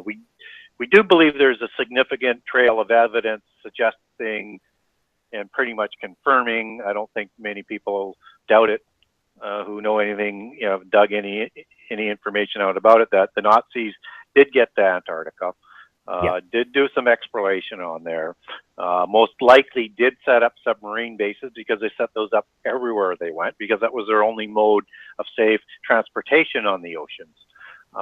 And it's just a matter of how big a base is and what they were working with. And it's also, as you talked about Operation Paperclip, where the U.S. took, you know, 1,200, if I might have been 1,500, but 12 to 1,500 scientists in that roundup of advanced scientists that had learned things that the world hadn't learned before, that are mysterious, and how they created all of these magnificent weapons like, you know, Tiger tanks that were generations ahead of themselves, the rocket, you know, aircraft that had jet engines, the single wing aircraft that would evade radar, and on and on and on and on. This bell-shaped thing that everybody thinks that they never did find, that might have been a weapon or time travel or something to that effect. And so, and the advancement of the American technologies, even though we don't know probably 10% of everything that they've developed since World War II. Where I'm coming to all of this is when you have a connection of something like Antarctica, Germany, and everything that I just talked about, there's going to be some explosive stuff that comes about. And whether or not it's all released or only parts of it are released, it's going to have an impact in shaping the world. And they're going to use that to drive people to world government. Everything you have to understand, they've known about, right? It's just when they want to release it, how they want to release it, and who, if they're talking to people, whether it's aliens, ancient Nephilim, I don't know what the speculation you want to use on that. Keep your eye on the ball. Absolutely. It's how they're going to drive to world government and bring down the borders. And if that information doesn't do any of that, then they won't release it. I think it's as simple as that. So no, I don't know anything new that they've discovered down there or what's about to happen, but I do believe 2017 is a significant year in the transition of what was and what's going to be. I think 2017 is a threshold year, and I don't claim to be a prophet. I just see so many things coming together from so many different places that all point to 2017 as the year that we'll look back on and said, the world changed in a way we didn't realize.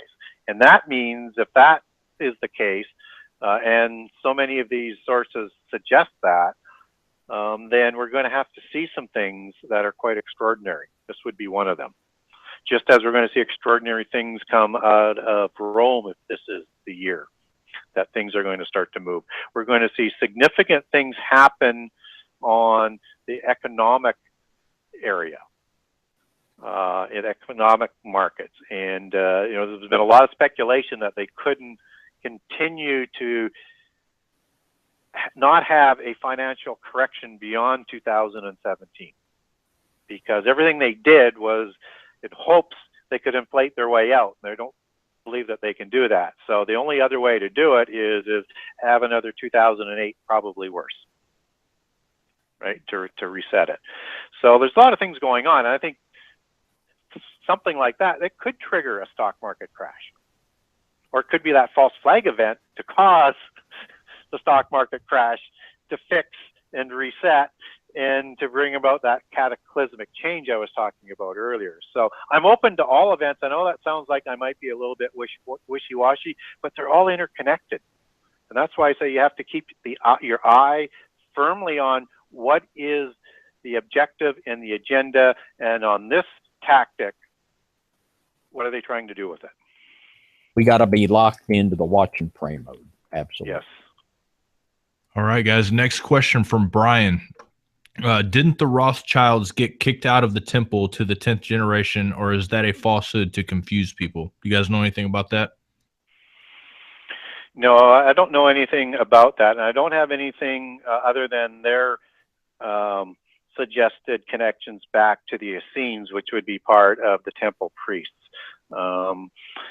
So without that genuine sort of legitimate connection that I've not found, I'm not sure that there's anything to that. It may be part of their mythology, but the Essenes don't usually play that sort of way with their internal games. So unless David knows more about that, I'm not familiar with it. I'm not either. All right, on to the next question then. From Jennifer, genealogical science says that we have Neanderthal DNA. 23nme.com says I have 88% more than all others tested. I believe what they are calling Neanderthal is Nephilim. What are your thoughts? Well, I know that's being thrown around, that there's an intermixing of Neanderthal, and there's a rewriting in science of the family tree, and how many different types of beings might have lived at the same time. And there's also now a recreation of how intelligent Neanderthal was. And when we were growing up, and even up to a few years ago, they said they were these stupid caveman people. Well, now they're saying that they're as intelligent as humans. And even their weapons, even though they're quite different, were more effective for the Neanderthals, and they were an equal intelligent human being to that of the humanoids of the time. This is coming from science. And that when you bring in the mystical aspect of it, their belief system was they had these areas where they had Neanderthals, they had humanoids, they had little people, they had all these different sort of competing races that for some reason overran their locations and borders and started to intermix. I don't know whether or not we have Neanderthal DNA or not. I don't know whether I can believe anything that science tells us these days. I also know that, our DNA is like, 98% similar to every other animal on the planet. So I don't know what they're talking about when they create these other great percentages that says we have of Neanderthal man. Now, Neanderthal, what were they? I'm not real sure. What we do know is that they were slightly different than humans, and we don't know when they lived and did they exist with us or not. That's all, to me, is sheer speculation, even by science. So I think Neanderthal man was, different than the human creation of day 6 or Eden, depending on which side of the fence you want to come down on that. I think they're definitely different than that. I do not believe they are day 6 humans. I do not believe that. Anything to add to that, David? I do not. Go on to the next question. All right. From Cynthia, I do have a question. I've been watching the Medici show. I believe is maybe it's Medici. I don't know if it's Medici show on Netflix. Medici show on Netflix lately. Despite their lack of nobility, I've gotten the prevailing thought that they might be ones of the Illuminati bloodlines that are still around. What are your guys' thoughts on that?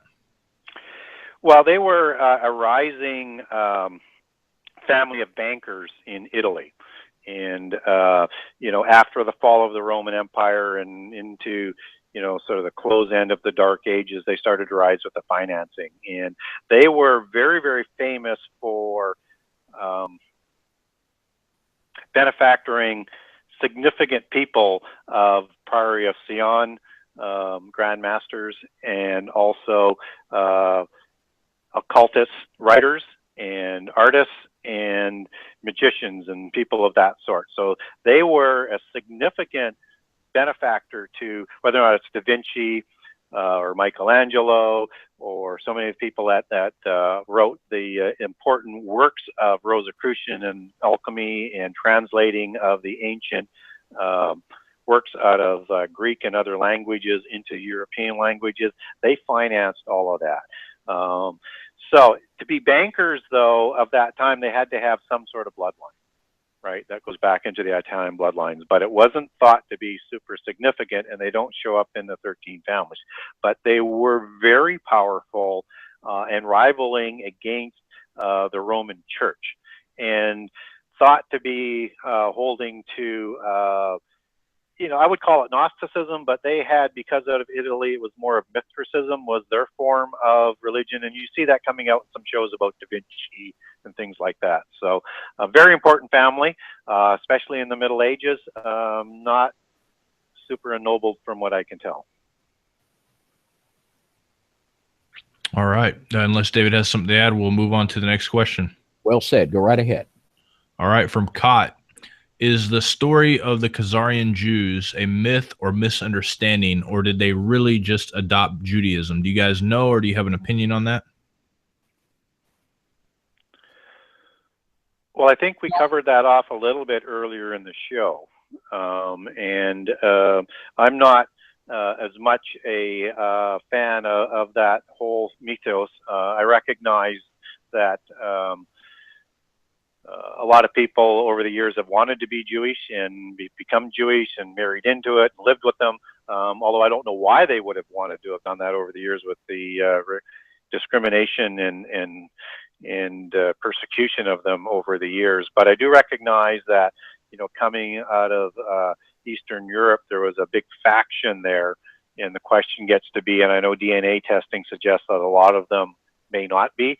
I'm not sure I'm convinced of that, but I'm, as I said earlier in the show, I'm more of a fan that I don't care who calls themselves a Jew. I know there's Jewish Satanists, and I know there's the remnant of the Jewish people, and I know not everybody in Israel is pure Jewish, but that's not important to me.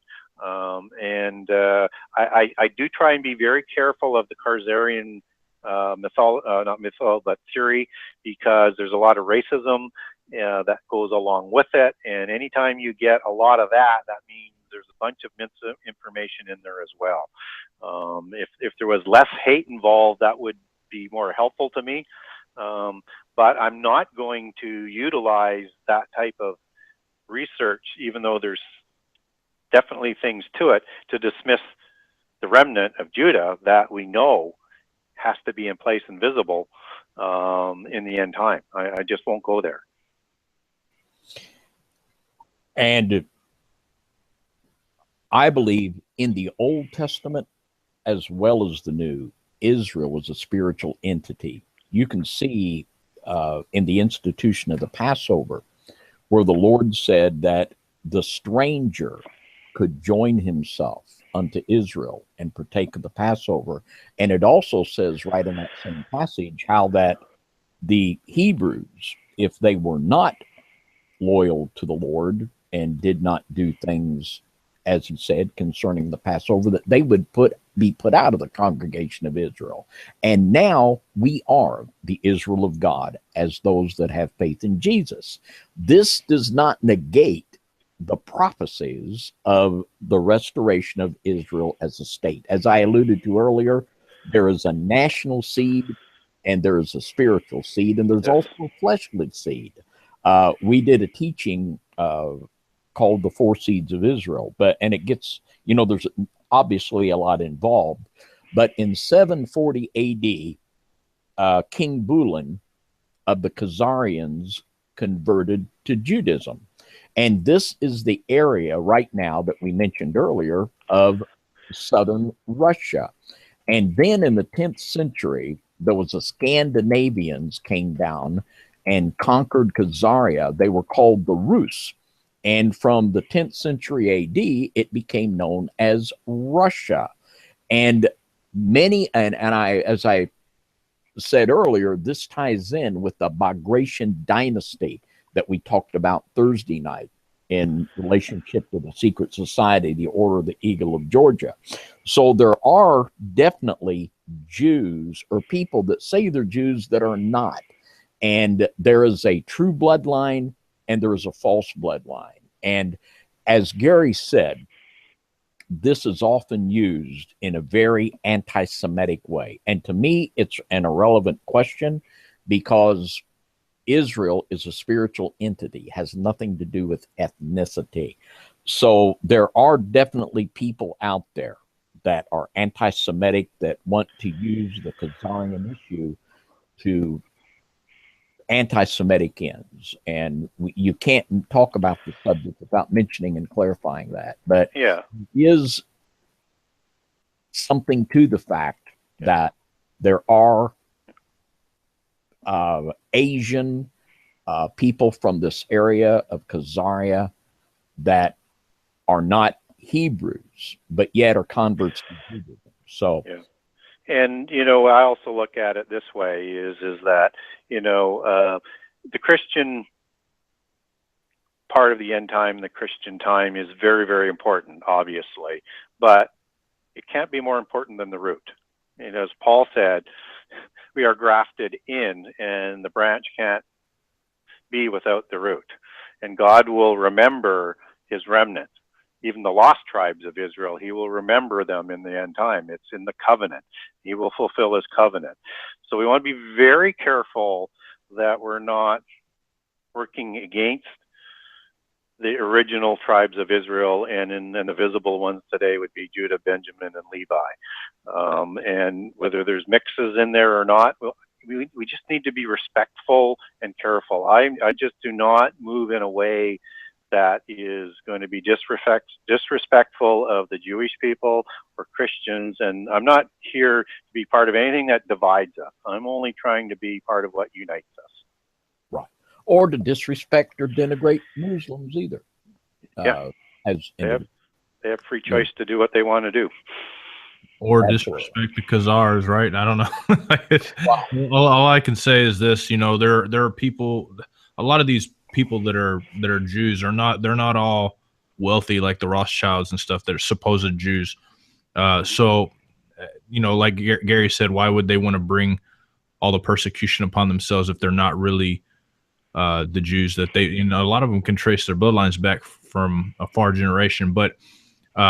One thing I would really, really, really want to add to you guys, think about this. There's billions and trillions of dollars being put into propaganda out there, and you really need to really think about that. Unless you can prove it through DNA evidence or through a lineage or anything like that, it's really all hearsay. I mean, the same kind of propaganda was promoted through Hitler to kill lots of Jews in the past. So definitely something to be handled carefully. And but like Gary said and David said, there's probably a little bit to it. There's always a little truth in the mix with the poison, so just be careful with that subject. And I'll move on to the next one, guys. I don't want to. Yeah, I was just going to say, I take heat for not supporting that theology or that theory. It's just because it's not let it dismiss it. It's just you want to be careful, you want to be respectful, and it's not Christian to be hateful. So let's just try and get your approach right first. Right. And I think we have abundantly learned that we can't believe what science tells us. And we all agree with that. So we have to be, let the Bible be your guide. And enough said. Enough said. All right. We got time for one more question, guys. It's 11:55 right now. And so we want to try to end this around midnight. I know it's getting late for most of us, we could go on for hours because there's probably like, 50 more questions after this. So I'm going to pick one at random. I'm just going to kind of stroll through here. And I want to get into this one because this, a lot of people, you had a post about this earlier, Gary, about the RH negative bloodline. Oh, yeah. About your post on Facebook. Somebody asked about that post. If you can expound on that a little bit and talk about it. I think it's a really hot topic right now. There's so many people talking about this. I mean, it's all over the place. So if you could expound on that, that would be our last question for the night. And I apologize if we didn't get into your questions. We will definitely have Gary back on again. And David, we have David every Saturday. Gary, I know he'll probably come back on with us unless we made him really mad this time around, but he'll probably come back on with us again. And so anyway, Gary, let us have it. Let's hear about the RH negative. Yeah, I put a post out there on our RH negative. I do get asked on this on a regular basis, and some of it can be a little bit technical, but I just wanted to have people understand what RH negative was. Is that it is a missing D antigen, and what an antigen is generally is a thing in your body, in your blood, that attacks viruses and bacteria. So that's what the negative is. So if you're positive, whether you're A positive or you're O positive or you're AB positive, or whichever of the 4 blood types you are, that means you have the D antigen. If you're negative, you don't have that D antigen in all of the different blood types. And so I put also with that a few facts about there that only 1% of North American bloodlines of Native Americans and Asians have negative bloodlines, and only 15% of the world population has RH negative bloodlines, and about 40 to 45% of that RH negative bloodline is centered in Europe, but heavily into Southwest France and into England. And the royal families, like the Prince William or Queen Elizabeth or Charles, are O negative bloodlines. And the heaviest concentration of RH negative bloodlines actually comes from the Basques, and they actually have about 80% RH negative. And Wow. and the Basques believe they are the purebloods from Atlantis. They actually call themselves Homo Atlantis, as their species. Wow. And they believe that they were the first settlers in Europe after the flood, and they seeded the Egyptian civilization and the Sumerian civilization and the Scythian civilization. And I was just trying to get some information out there as to what RH negative was, and that, if you don't go back very far in years, is that you used to have to get a blood test before you got married. You don't have to do that anymore because they have drugs now to take care of this issue. But if you don't have a negative bloodline in the past, and you married somebody that had a positive bloodline and you were negative as a female, that baby would probably die, right? And so the negative antigen that's missing for some reason is a distinction and from the positive bloodline. And as I said, the antigens aren't meant to kill babies. They're meant to kill viruses and bacteria to help the body. And so this is something that's been kind of mixed in from somewhere, right? And it's not natural. And that if you have bloodlines that are coming from, like a single source, you should be able to reproduce without any issues, right? And the negative thing is that insertion. And so I think this goes against the idea that this negative bloodline is something that's natural. It's actually, when it recognizes that it's got something that's positive as a bloodline, that is foreign. And that's why it was negatively, in my opinion, affecting pregnancies before, which now they overcome with a lot lower risk level. And so I think that this comes about because of, as one possibility anyways, could be Neanderthal, which was brought up earlier, but I go more towards Nephilim bloodline being inserted and then mixing with the human populations after the flood, which is why you get it spread out throughout the earth, but in lower quantities, and then centralized amongst the royals, and then centralized amongst that Central Western European nobility that we've been talking about sort of indirectly all show, and I talk about on the shows, and the royal families, right? The 13 families in the royal families. They are typically high level of negative bloodlines, and they people who have it feel like they're different, that they're, you know, more superior and more intelligent, but they distinctly, whatever it is, the summary is they feel differently, and it could be because of that. And so I think it actually goes back into the genes that have been mixed in. It's more of a gene marker because you can't have something inserted and have something missing, right? If you're missing the D antigen, that sort of says, well, how was something inserted? So I think it affects at the gene level in sort of how I would understand it, and that would be the gene that they would call, you know, the spark of the divine, or 1,000 points of light, or the gene of Isis, as they like to call it, that manufactures a blood type that has a missing antigen. And that's how that insertion comes about.